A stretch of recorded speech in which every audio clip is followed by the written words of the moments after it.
रामचरितमानस के अमर रचयिता महाकवि गोस्वामी तुलसीदास की जयंती के अवसर पर अखिल भारतीय गोस्वामी महासभा द्वारा राजधानी नई दिल्ली में गोस्वामी तुलसीदास जी की जयंती मनाई गई। महासभा के राष्ट्रीय पदाधिकारियों ने गोस्वामी जी के चित्र पर पुष्पांजलि अर्पित की। नई दिल्ली में आयोजित प्रेस वार्ता में महासभा के राष्ट्रीय अध्यक्ष महंत सच्चिदानंद गिरी और अभियान समिति के अध्यक्ष डॉक्टर धनंजय गिरी ने इस उपलक्ष्य में होने वाले महोत्सव कार्यक्रम की तैयारियों आयोजन की विस्तृत जानकारी साझा की। उन्होंने बताया कि 23 अगस्त 2026 रविवार को राजधानी दिल्ली में भव्य शोभा यात्रा निकाली जाएगी। महासभा के मुताबिक शोभा यात्रा कथा पुंज पार्क, यमुना बाजार से प्रारंभ होकर लोधियन रोड, लाल किला, जेपीयू और पुल चौक होते हुए गोस्वामी तुलसीदास चौक पहुंच जाएगी, जहां यहाँ गोस्वामी तुलसीदास जी की प्रतिमा पर माल्यार्पण एवं श्रद्धांजलि अर्पित करने के बाद शोभा यात्रा का समापन होगा।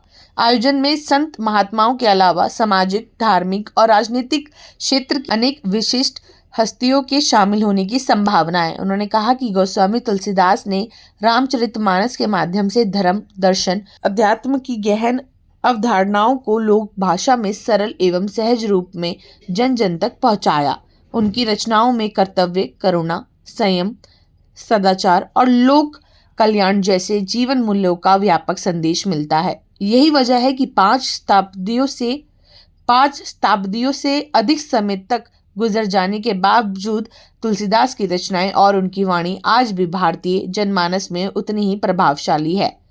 बदलते समय में भी तुलसीदास की प्रासंगिकता कायम रही। महंत सच्चिदानंद गिरी ने कहा कि भारतीय साहित्य के इतिहास में कुछ रचनाकार ऐसे हैं जिनकी कृतियों की प्रासंगिकता समय के साथ कम नहीं होती। गोस्वामी तुलसीदास भी ऐसे ही कालजयी संत कवि है। उन्होंने कहा कि समय के साथ शासन व्यवस्थाएं बदली, साम्राज्य बने और समाप्त हुए, विज्ञान और तकनीक ने अभूतपूर्व प्रगति की तथा संचार क्रांति ने दुनिया को करीब ला दिया, लेकिन तुलसीदास की वाणी आज भी समाज को दिशा दे रही है।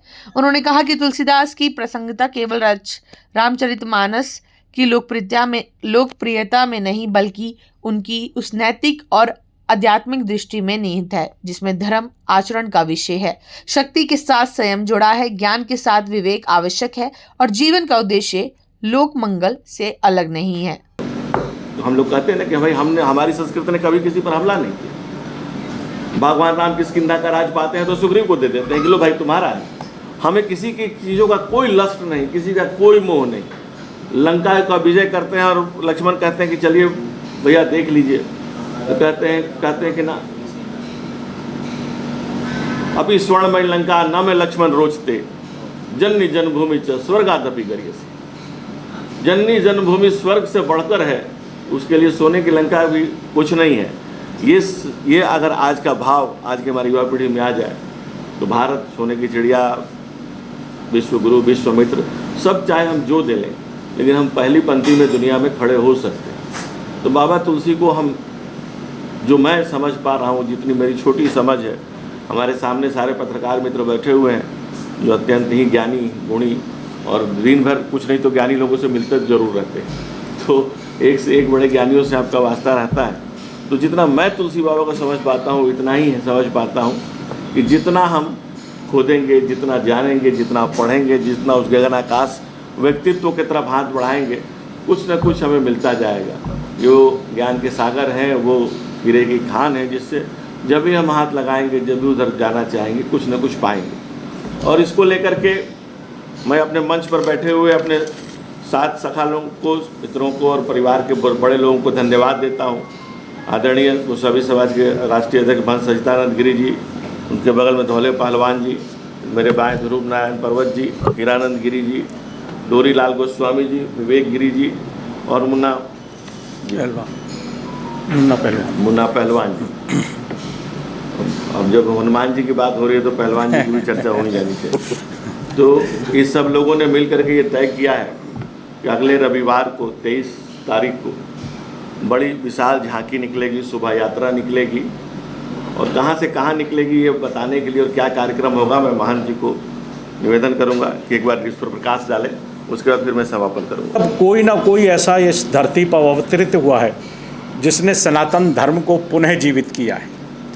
सनातन धर्म एक उस वृक्ष की तरह है जो हर तरफ झुक जाता है, और ये देखा होगा कि जो झुकता है वही लंबे समय तक कामयाब रहता है, और जो जड़ से सख्त होता है, आंधी तूफान जब आते हैं वो जड़ से उखड़ जाया करता है। तो हमारा सनातन धर्म पूरे विश्व में एक ऐसा अनोखा धर्म है जो हम सबको मिलजुल कर रहना सिखाता है। उसका सबसे बड़ा उदाहरण, आज लोग कहते हैं परेशान हैं, सुविधाएं बढ़ी हैं, सुविधाएं बढ़ने के साथ दुख घटने चाहिए, लेकिन आप ये देखेंगे कि सुविधाएं बढ़ने के साथ दुख बढ़े हैं। जिससे पूछो आप कहता है जी दुखी हैं। भाई सुविधाएं इतनी बढ़ गई, हम कहाँ से कहाँ पहुँच गए, फिर भी दुखी हैं। तो उसका एकमात्र है कि हमारे ग्रस्त जीवन में कहीं ना कहीं कुछ दुख है। अगर इसको मिटाना चाहते हैं तो एक ही व्यक्तित्व हमारे निगाह में आता है, गोस्वामी तुलसीदास, जिसने रामचरितमानस को ऐसा रचा है। मैं समझता हूँ रामचरितमानस जैसा ग्रंथ दुनिया में ग्रस्त जीवन के लिए कोई ग्रंथ नहीं हो सकता। रामचरितमानस आपको सिखाती है कि भाई भाई का संबंध कैसा होना चाहिए।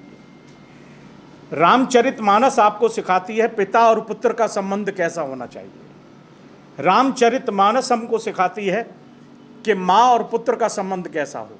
रामचरितमानस हमको बताती है कि स्वामी और सेवक का संबंध कैसा हो, राम और हनुमान। रामायण यहाँ तक आपको सिखाती है कि आप गहन अध्ययन करें कि आपका दुश्मन के साथ संबंध कैसा हो। जिस रावण को मारा, जिससे वैर था, उसी के पास अपने छोटे भ्राता लक्ष्मण को भेजा कि जाओ दुनिया से बहुत बड़ा ज्ञानी जा रहा है, कुछ ज्ञान ले आओ। तो रामायण एक ऐसा मूल्य है आज के समय में हमारे ग्रस्त जीवन के लिए। अगर घर घर पहले रामायण होती थी, बच्चों को लोग पढ़ाया करते थे, उससे उनको ज्ञान मिला करता था, तो ग्रस्त जीवन हमारे सुखी थे। आज घर में रामायण जरूर मिल जाएगी, लेकिन उसको कितना पढ़ा जाता है, कितना बच्चों को पढ़ाया जाता है। अगर आज उसे हम पढ़ाने लगें तो मैं दावे से कहता हूँ कि ये जो हम रोज़ अखबारों में और पढ़ते हैं कि आज ये व्यभिचार हुआ, ये व्यभिचार हुआ, हमेशा जो सत्संग करेगा, जो ज्ञान हासिल करेगा, उससे जो है ना पाप कोसों दूर रहेगा।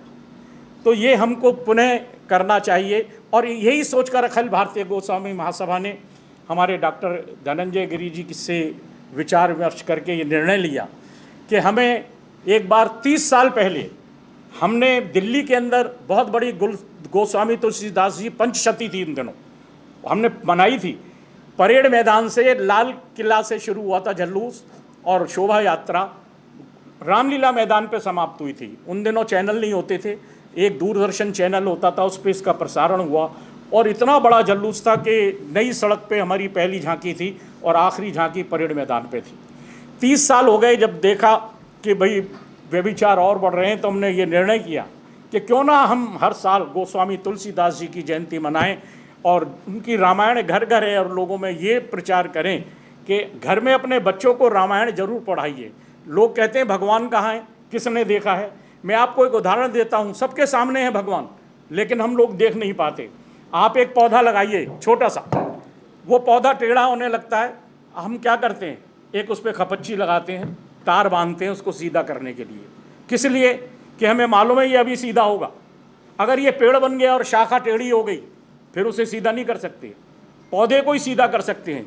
क्या कभी ये सोचा कि जिस बच्चे को हमने जन्म दिया है वो क्या संस्कार ले रहा है? जब वो छोटा होता है, पौधा होता है, तभी उसको आप सीधा कर सकते हैं। पेड़ बनने के बाद आप कितना ही कोशिश करें, फिर तो यही है कि जी बच्चे से बड़े दुखी हैं। तो मेरा कहने का मतलब यही है, आप लोग हैं, आप लोग इसको प्रचार प्रसार करते हैं और आप यहाँ पर आए हैं। मैं अखिल भारतीय गोस्वामी महासभा की ओर से आप सभी का हार्दिक धन्यवाद और आभार प्रकट करता हूँ कि आप 23 तारीख को भी आप आइए और उस शोभा यात्रा को देखिए, उसको भी कवर करिए। हनुमान मंदिर, मरघट वाले हनुमान जी जो हैं, हनुमान मंदिर के साथ ही वाटिका है कथापुंज। उस कथापुंज वाटिका से हमारी शोभा यात्रा शुरू होगी। वहाँ पर टेंट वगैरह लगे होंगे। वहाँ से शोभा यात्रा बैंड झांकियों के साथ हमारे गोस्वामी समाज और जो भी सनातन धर्मी हैं सब लोग वहाँ से उस शोभा यात्रा को शुरू करेंगे। लाल किला चौक से होते हुए कोड़िया पुल का जो ढलान है वहाँ पर गोस्वामी तुलसीदास जी की प्रतिमा लगी हुई है। उस प्रतिमा को मालार्पण करेंगे। मालार्पण करने के बाद वापस कथापुंज पार्क आएंगे और वहाँ पर भंडारा होगा सभी के लिए, जो भी शोभा यात्रा में शामिल होंगे और जो भी होंगे सबके लिए भंडारा होगा। ये कार्यक्रम हमारा 23 अगस्त रविवार को प्रातः 9 बजे से और दोपहर लगभग 2 बजे तक का ये कार्यक्रम है। बचाने में बाबा तुलसी के योगदान को स्मरण करने के लिए और हृदय से उनके प्रति अपने आभार को व्यक्त करने के लिए हम लोग इस कार्यक्रम का आयोजन कर रहे हैं और इसमें संख्या काफ़ी आने की संभावनाएं हैं। 2000 लोगों का एक्सपेक्टेशन है जो हम लोगों को कन्फर्मेशन मिला है।